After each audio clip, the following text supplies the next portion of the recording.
In this Best of Horse Training in Harmony episode, I want to bring up a previous episode that I did on advocacy and the importance of advocating for our horses and how that really has to start with ourselves. Now, there's been a lot of conversations and incidences coming to the surface regarding horse welfare in sport, and I think it's really good that these are coming to the surface. But it opens up a deeper conversation about all this. And sometimes the person in question takes responsibility, and sometimes they don't. And what to do after the fact, after an incident is brought to the surface, and what happens then? I mean, that's a conversation that needs to be had, and I think personally it's for others. What I really like to focus on is what can be done in the moment. Really, that's where any change is going to happen. So I have a blog that I called Smoke and Mirrors and Horse Welfare, and I'll leave a link to it in the show notes. I really encourage you to read it if this subject interests you. You can find it at blog.dressagenaturally.net, and again, it's called Smoke and Mirrors and Horse Welfare, and it talks a lot about why we don't act in the moment and how actually we're sort of hardwired to not act, and how knowing that can help us prepare to act when we need to. So I think the key is to prepare oneself to acknowledge when something is uncomfortable and when something's happening that doesn't seem right, and we need to be willing to say something in that moment. But it takes, for most people, some mental preparation, because the normal reflex often is to freeze. And often when you see these videos of horses being treated unfairly, there's the sound of people laughing and giggling and, kind of commenting positively about the experience.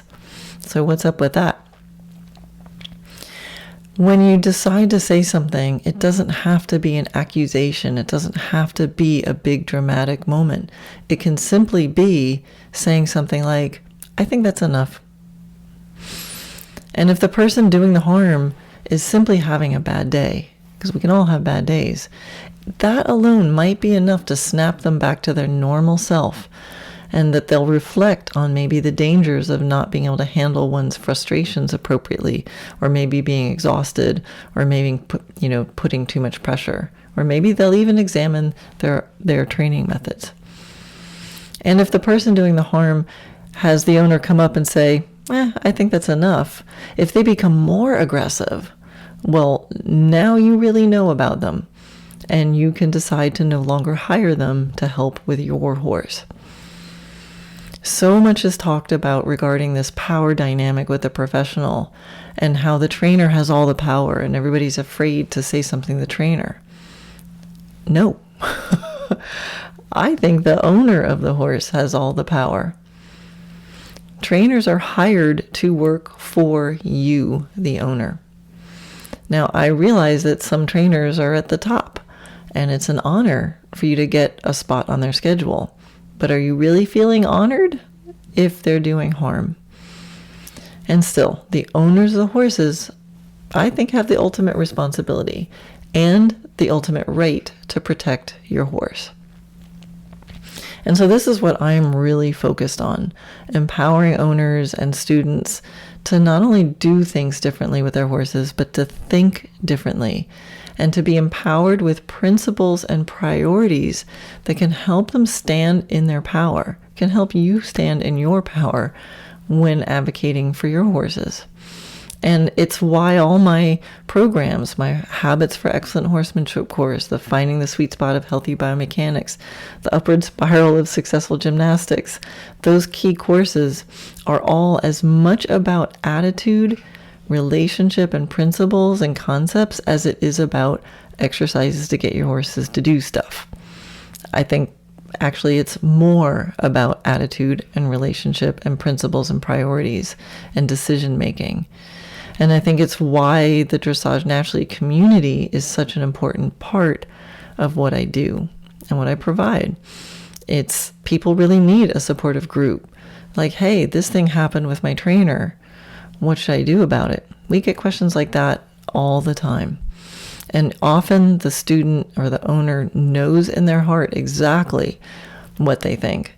And it's more about having the courage and the principles powerfully enough instilled that they can have the courage to stand up in that moment and break through the neurology that tells you to freeze and just go, hey, that's enough for today, right? So it's all about being prepared to act in the moment.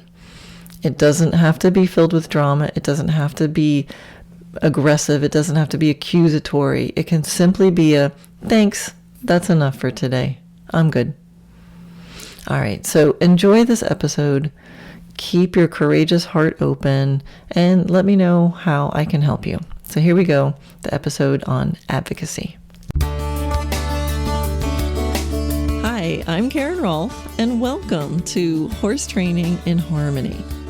This podcast is about you making progress with your horse in a way that you both can love. It's about learning how to move and be in harmony. Because yes, you really can develop a horse to be both athletic and happy. When we show up as our best selves for our horses will show up for us. So let's get started. Hello, everyone. I am bringing you this podcast from a cold winter's day in Florida. But I'm not kidding. It actually got below freezing. I had to get the ice out of the water troughs, and my horses got to get all bundled up. So yeah, where I live in Florida, it actually does get cold. We're above the frost line. So some days I have to put a jacket on and a scarf and a hat for at least a few hours before it goes back up to 50 degrees. Anyway, I really like having a little hint of a season. I get to bring out a cute sweater and wear a scarf, and sometimes there's those sweaters never make it out of the drawer. So anyway, it's a nice change, and I think it knocks down some of the bugs and the parasites, so I do love a good frost. All right, but that's not what this episode is about. Advocating for horses is something that's on my mind a lot, and it definitely comes up in a lot of conversations and social media when you're in this sort of heart-centered horseman tribe. It's a big concern, and we all want to do something about it. I mean, horses are so dependent on us, and I think, unfortunately, we've all seen situations where there was a horse in a bad position, and maybe we didn't get him out of it soon enough, if ever. And I know that there are lots of success stories, and there's progress being made, even if it feels slow. When you look at the competition world, for example, maybe it can seem slow. I think there's probably even more horrible things happening outside the competition world, back in some barn somewhere where nobody else is watching. Unfortunately, there's plenty of horrible stuff happening there. But there's also changes that are happening, and there's a growing shift in how we're viewing horses in general and in this industry, which is wonderful. So it's something I think that we all need to take responsibility for, and we all need to do what we can, when we can, in our own way. And I think all ways help. So opening hearts and minds and eyes can be just as impactful as physically going to a specific horse and rescuing him from neglect. So I think, we often, I'll speak for myself. Often I'll look at people who are activists or doing the hard work, and I'll look around and go, man, I'm not doing enough. I'm not like them. But I think we all have our way that we can help. And if you have a way that is something, do more of that. Often I think that when we do our own thing, the thing that comes naturally and easy for us, that's what feels like the easy thing for us to do, and so we tend to negate it because we see what someone else does and it seems like hard work for them, and so it must be much more important because look how they're sacrificing. When actually, if you talk to them, they're probably doing the thing that feels easy for them.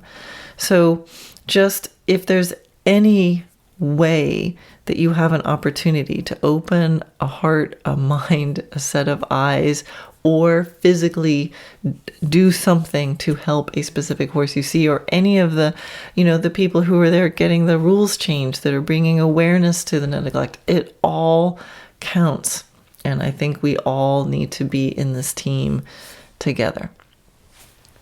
So what am I doing? I'm here on a podcast, opening some hearts and minds and eyes. So when I teach, I notice dynamics. I mean, I think that's outside of teaching. I've noticed that I notice dynamics from teaching, but that's kind of the thing that I do.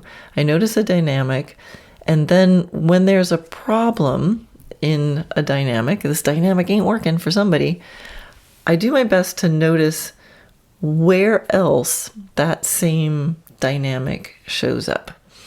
And so if there's a situation where, it's a more foundational situation or maybe an easier version than the big bad problem, I'll tend to go there first. I'll go to the more foundational version of the same dynamic, or I'll go to the easier version of the big, huge problem. I mean, I think that's a really effective strategy for training and for teaching and for life. So when we talk about advocating for our horses, I mean, it sounds good, right? It's a good thing to do. It sounds simple. But as with most things, it can get complicated, or it can at least feel complicated or scary or hard or impossible when you're actually attempting to apply it in real life. So we can see or experience things that don't seem right or don't seem fair, and then we can easily think, well, but what can I do about this? Or, well, there's nothing we can do about this. It's just the way it is. And we see this on Facebook all the time. You put one person post about one thing that they are doing, and you'll get 100 comments of people complaining about all the stuff that still isn't changed. And then another bunch of people complaining about how the one thing that is being done isn't good enough, and therefore it's wrong too.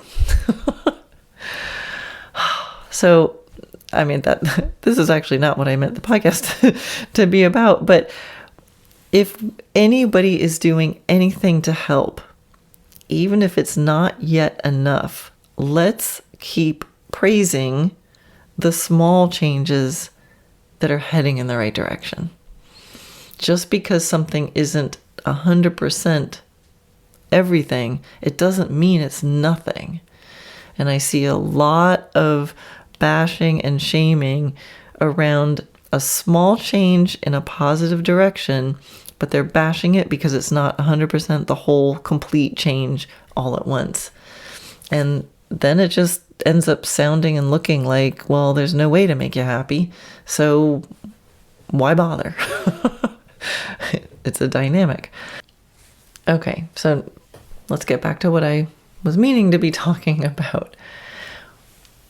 It comes down to speaking our truth about our horses. And it comes down to speaking our truth about ourselves.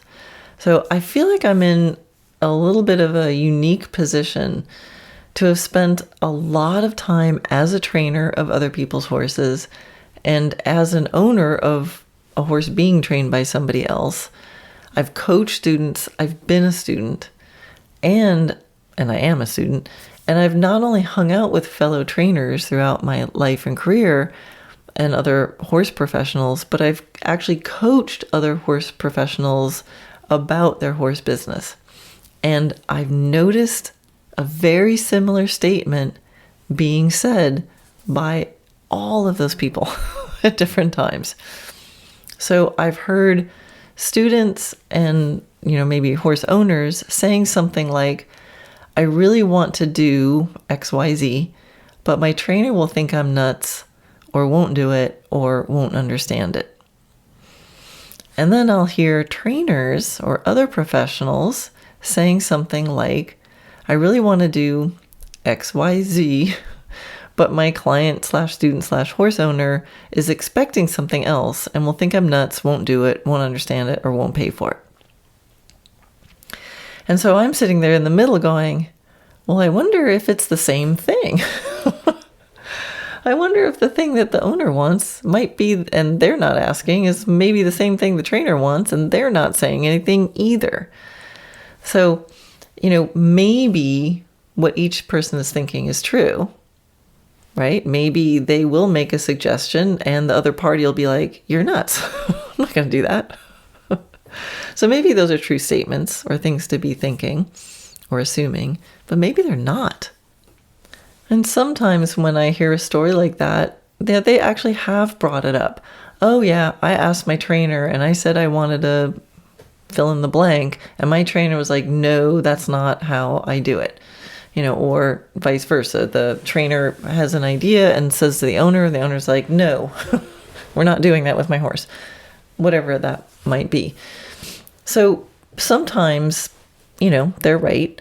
But that was one case with one person and one trainer. And if you're in that much disagreement, then maybe something needs to change in the situation. Maybe you need to break up with each other and find other, another trainer, or attract other students that really do want to do the exact thing that you're doing. But in many of these conversations or things that I overhear, these comments, the person's actually assuming what the other person's answer or thought might be. It's a guess. So in each case, someone is wanting something to be a little different or has a question or an idea. And then they're making an assumption based on a guess about what someone else might be thinking. And based on that guess about what they are thinking, they're guessing again about what their answer might be to a question that they haven't asked or a subject they haven't brought up. And this goes either way. And sometimes it can happen with both the student and the professional at the same time, about the same situation. Both want something to be different, and neither is saying anything about it. And likely, each one is going away and complaining about the other one. And then, of course, the horse is just stuck in the middle. And so this, to me, is where advocacy has to start. We at least have to start practicing right here at home with us, us and our little moment right here, and the horse, the professional, the students that's around us.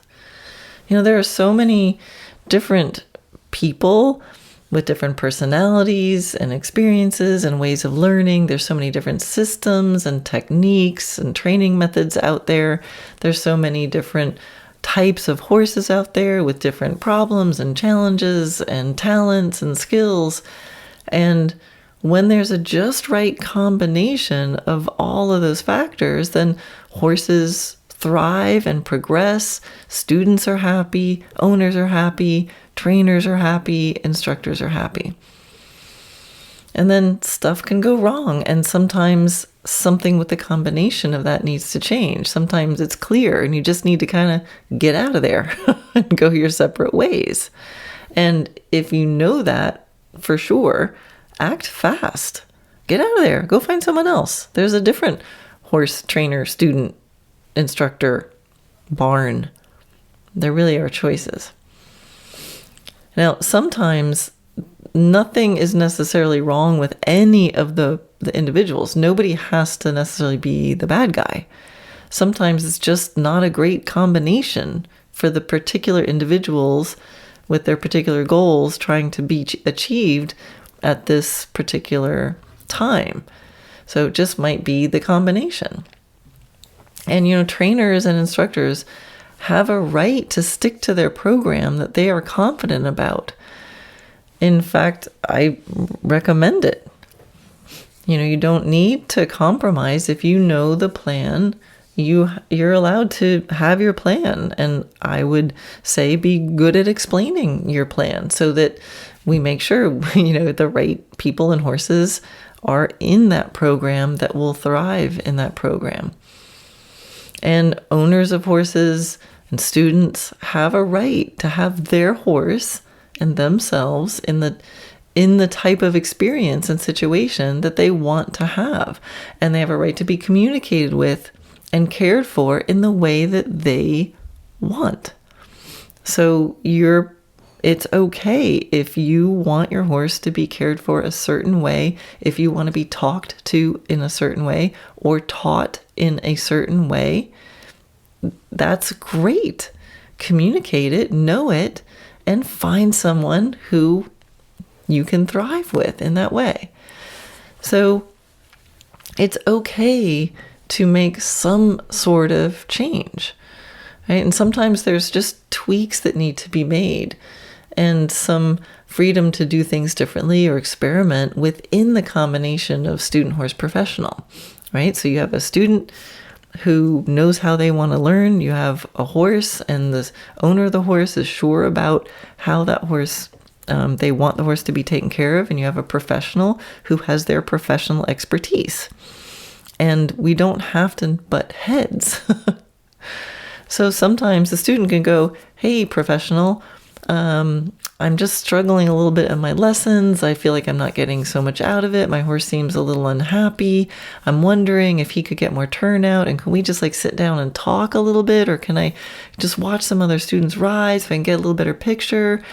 And the professional can say, yeah, I was thinking about that, and I really think, you need to come more often than once a month, and I think you should come over here and do this, and we should have some unmounted lessons. And there it is. It's the same horse, same student, same professional, and so much wiggle room, right? So when I hear a professional or a student complain, sometimes they just need to break up. It's just go find someone new. But it's going to be hard to find the right combinations unless people are able to clearly articulate what's important to them and what they're looking for.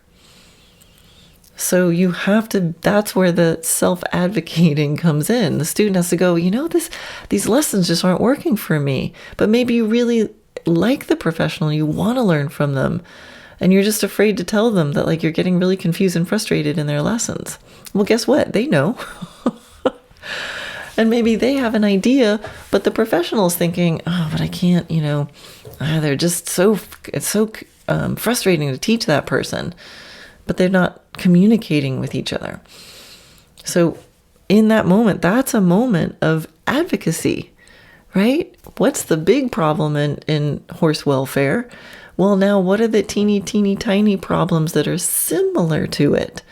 Let's not wait till a horse is neglected or abused, or professional and student are physically assaulting each other. Let's see if we can find the small dynamics and practice handling them in an effective way that can change things and make things better. So the best time to practice communicating and articulating what's important to you and what you're looking for is right now in whatever situation you are currently in. And maybe some of you are thinking, well, my situation is great. That's fantastic. I wonder how it could be even better. What else could you tweak? Or just be conscious about, wow, this is really fantastic. What is it about the situation that is so amazing? Now, I know that there is a lot of leftover militaristicness. I just think I made up that word. There's a lot of militaristicness, military-based whatever methods in traditional horse training. I mean, still to this day, there's a lot of, just shut up and ride. I think I used to have a ball cap that said that. Oh, well, I'm different now. But we are in a different world now. We're not in such a, well, there's military, but not so much connected to how most of us do horses.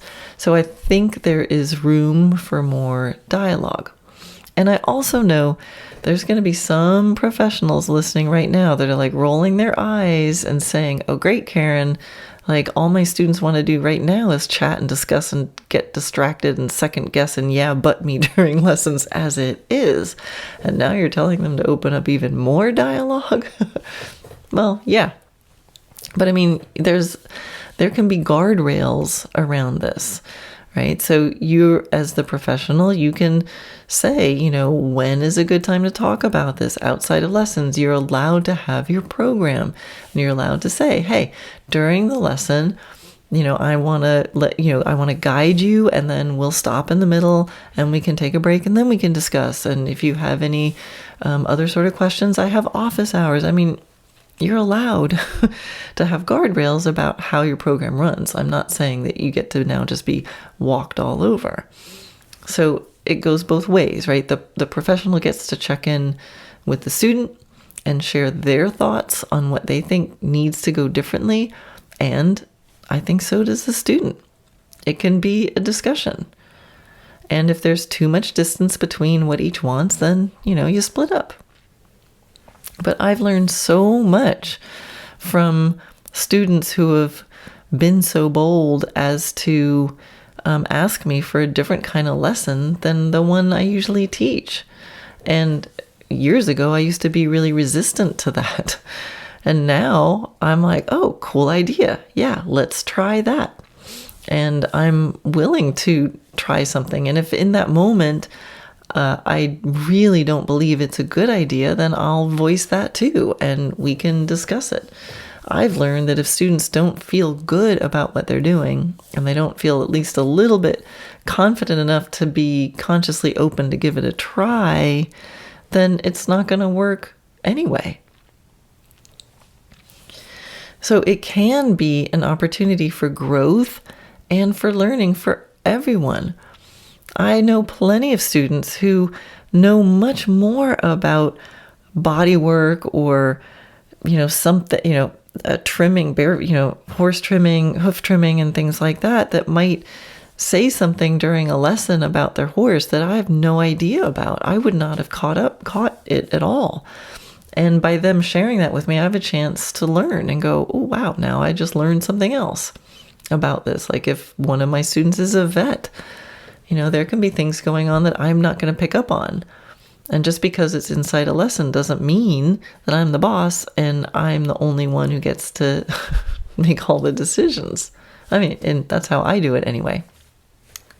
So if all of us are, no matter what role we're in, professional or student owner, if we don't know what we want and get good at expressing it and talking about it, then what can happen is everyone ends up compromising their goals or their principles or simply feeling bad, but feeling like they can't do anything about it. And that's just no fun. So instructors, often there is something that you really, really know would help your student, but you're not doing it because, let's say, for example, your student signed up for a 45-minute dressage lesson, but what they need is actually a half-hour discussion in the barn, and then 15 minutes of sitting on their horse in front of the mirror while you make subtle adjustments to their position at the halt while they're looking at themselves. But you don't even bring it up because you don't think they're going to go for it, and because you know that what they paid for was a 45-minute dressage lesson, and you don't think that fits in your package, and so you're not going to bring it up, and because you think your student's going to think, well, that's not a 45-minute dressage lesson, so you think that there's this conflict. Now, part of what I coach other professionals is like, don't sell 45-minute dressage lessons, you sell 45 minutes of progress, right? And then you can do whatever you think is progress, whatever you think you need to make progress, but that's a different subject. And if you're a trainer, like let's say that the horse you have in training needs some non-demanding time to build trust, or maybe just he's done a big breakthrough and he needs to chill for the next few days.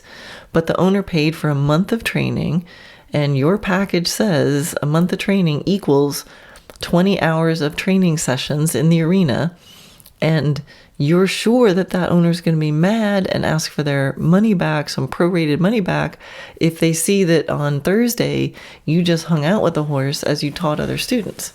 Or they find out that all you did was go for a little trail ride. All right, so you know it would be good, but because of how you set up your training program, now you've set an expectation, and now you're imagining that you can't change that because of what someone will think, even though you know what's the best thing for the horse, but now you're not doing it. And students, maybe you can feel your horse getting anxious during your lessons when your instructor asks you to do things that you really can't do yet, and so you get all tight, and then you feel your horse getting tighter. And then your instructor sees your horse getting tighter and makes you get after your horse. And you really want to be able to just kind of stop and figure this out, because you're sure that it's your fault and it's this tightness that you're doing that's making your horse bracy. But you also know you can't stop, or you think you know you can't stop, because you don't want to be disobedient to your trainer. And so you keep getting more and more bracy, and your horse gets more and more bracy, and then you just think you're a terrible rider, so you sign up for more lessons. And you see the cycle? You see the dynamic here? So what if the instructor explained the benefit of the discussion and the standing still in front of the mirror while just doing subtle adjustments in your position, and then got excited to be creative in how she was teaching instead of being frustrated? And then what if the student was like, oh my gosh, that was so cool. I thank you so much for taking that time. And the student loved that special and effective teaching. And what if that trainer of the horse in training that needed a break, what if that trainer could explain the benefit to the owner, so the owner could now understand that progress doesn't always look like movement?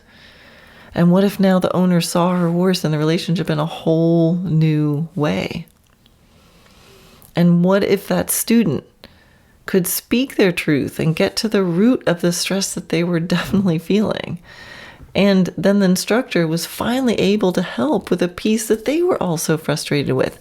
They saw the dynamic. They just didn't feel it from the same perspective as the student. And if the student just could stop and explain what was going on and give the instructor a moment to go, oh, all right, let's see a different way we can approach this. And if the student revolts, and if the owner of the horse goes, forget it, I'm pulling my horse out of here, and if the trainer, the instructor of that other student goes, no, you must shut up and ride, well, that's good information to have. And the best thing to do to advocate, for yourself and your horse would be like, I'm not going to that instructor anymore. And that trainer goes, well, I'm going to still speak my truth to that owner, even if they don't really hear me, but they're going to hear it from me. Even if they take their horse away, it's their horse, but they still heard it. They still heard it from me. And maybe that's the first step in that owner starting to understand and realize that that really was the best thing. There is a ripple effect. I think I might have told this story before, of a vet came to draw. I needed horse's blood drawn, and one of my horses can sometimes be really tense about needles, and so I had been preparing for this, and teaching her to put her head down and relax and hold and some positive reinforcement. So we were really working on this, and I found that if I just had a minute to do this, then she was better. And I've had vets come in the past and just like go in and give them an injection so fast they can't think about it. And yeah, they can get that done once, but it makes it worse next time.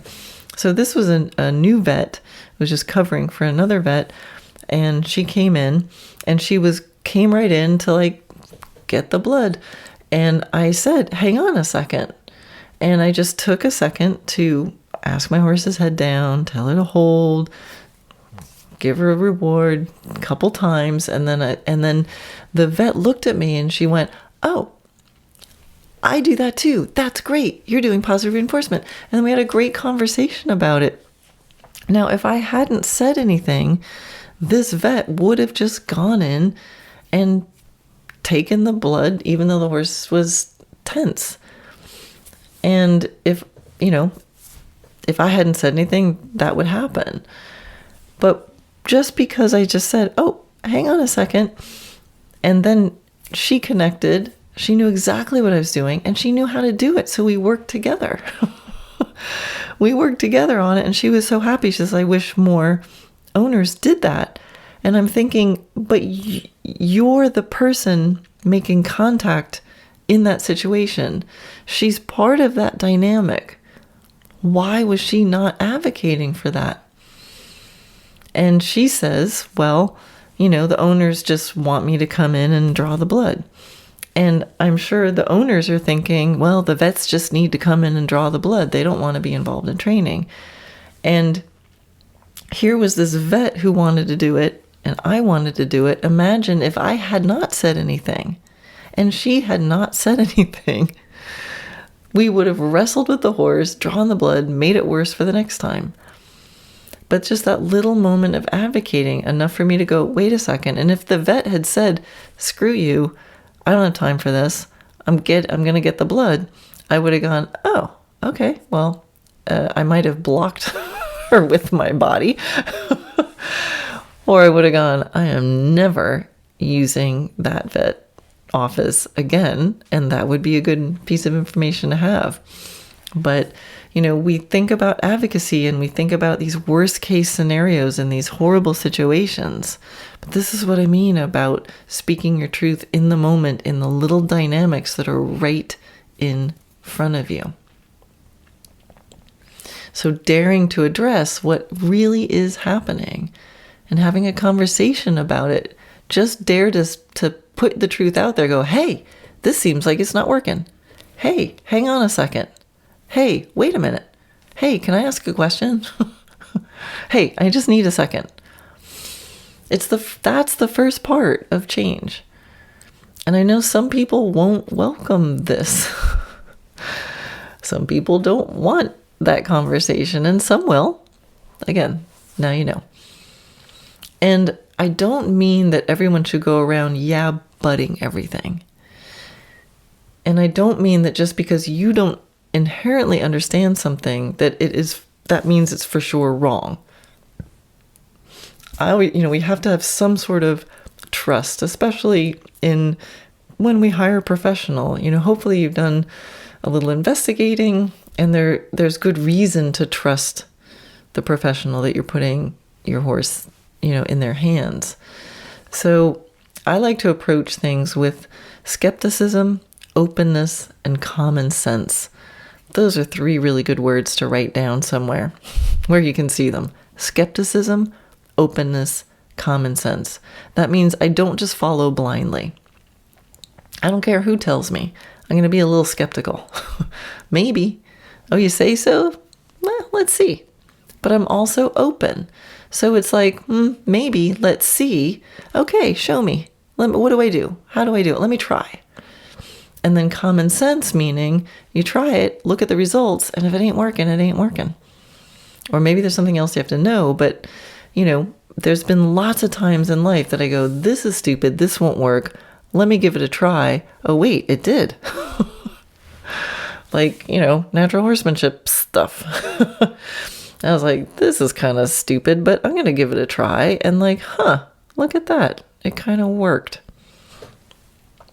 And sometimes it doesn't work. Sometimes you want it to work, you think it should work, you give it a try, and nope, not really working. But if you just go blindly, or if you go with a but attitude, if you go, well, I'm going to give this a try, but I'm not really going to try, I'm just going to butt heads against everything, and question everything that come along, and that kind of attitude, it's not going to work. But skepticism, openness, common sense.